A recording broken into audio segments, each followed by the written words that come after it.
I hope tomorrow. I hope they call me tomorrow. It's been a long 38 years for the family of Pamela Campbell. Everything was wrong right from the beginning. The Penobscot County teen was headed to a party in 1981. Police say she never arrived.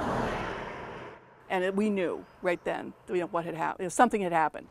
She was found dead a year later. And that case has been open ever since. Pamela's death is one of 75 homicides in Maine that remain unsolved. Her cousin Kimberly remains hopeful. They're always trying to solve these crimes. I have faith that they're trying. McLaughlin knows a little about searching for answers herself. She's a genealogist working to solve mysteries in her family tree. It's the challenge, it's the look, it's the search. She never thought her passion might be used to help find her cousin's killer, until now. In Maine, if police have an unknown DNA sample from a crime scene, they could test it against a state system, housing DNA samples from convicted offenders, also known as CODIS. But according to Alicia Wilcox, a forensic scientist who used to work for the state police, if you've never been convicted of a crime, you wouldn't be in the system. If you were to commit a crime today and leave your DNA at a scene and never commit another crime again, we would never be able to match you. They could also test that unknown profile against the federal CODIS database, where the same rules apply. If there are no matches, investigators can turn to a new avenue, genealogy. It's a very powerful tool to be able to look at new suspects that we never knew. Investigators take unknown DNA profiles from crime scenes and consult private companies, which can compare them to samples in genealogy databases like Ancestry.com or 23andMe. Those private companies then look for similarities between the suspect's profile and the database, searching for close family members or relatives. The databases are huge. These genealogy databases are very, very popular. People are sending in their sample. While it might not lead to a direct match, Wilcox says it increases the chances of finding the elusive needle in the haystack when you know which haystack to search. A new line of investigation where there was not one before. And it's yielding results, most notably with the arrest of the alleged Golden State Killer in California. Then the technology hit home after a southern Maine man was arrested in connection with an Alaskan cold case murder earlier this year. For McLaughlin, this new use of technology could lead to the answers she and her family have been waiting for. If I were given an opportunity to use that voluntary database to catch, a scum that murdered someone, I'm all in. Reporting for ABC 7 and Fox 22, I'm Kayla Fish.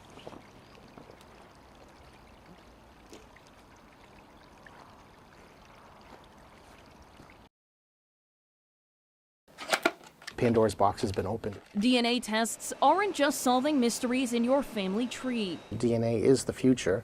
Genealogist Peter Smith says while most people taking DNA tests want to find relatives or their ethnicity, they could also be helping authorities solve cold cases, something he and members of his DNA interest group support. If we had a family member that was a victim of a crime, especially of a terrible crime, I would want that person brought to justice, and I would hope that anyone could use any tool available to catch them. Kimberly McLaughlin agrees. She hopes the new method can be used to track down the person who killed her cousin nearly 4 decades ago. If this voluntary database opens up opportunities, then let's do it. But some worry about the possible violations of privacy in using a genealogy database for law enforcement purposes. There's always that worry that someone's going to get a hold of your data. At the Maine State Police Crime Lab, Lieutenant Scott Goslin says some of those concerns stem from misconceptions about how police access the databases. He says state authorities can only search through the state and federal CODIS. And when it comes to consulting a genealogy database, police abide by the same rules as everyone else.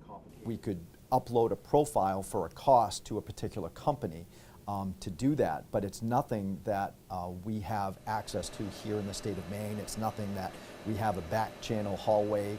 A genealogy database may help identify suspects, but police say finding a partial match doesn't completely replace traditional investigative techniques.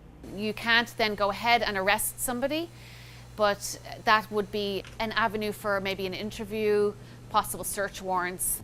Those databases and those different techniques and even CODIS aren't really effective if you don't have a good DNA profile.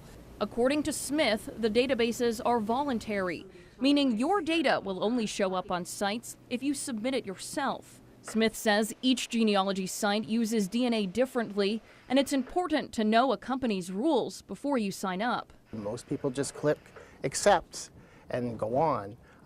You do have to keep that in mind, that there are different privacy rules that are in those fine print details. Those rules are constantly changing, and Smith suspects more changes are on the way.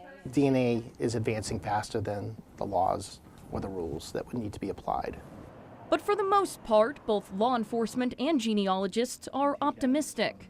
It's something that's opened up the field of investigation. A glimmer of hope that could finally bring justice to Pamela Campbell and her family. I would love to see, the murderer caught that killed my cousin. Sometimes things work out really well and sometimes they don't, but I don't know, it's all in the search. Reporting for ABC 7 and Fox 22, I'm Kayla Fish.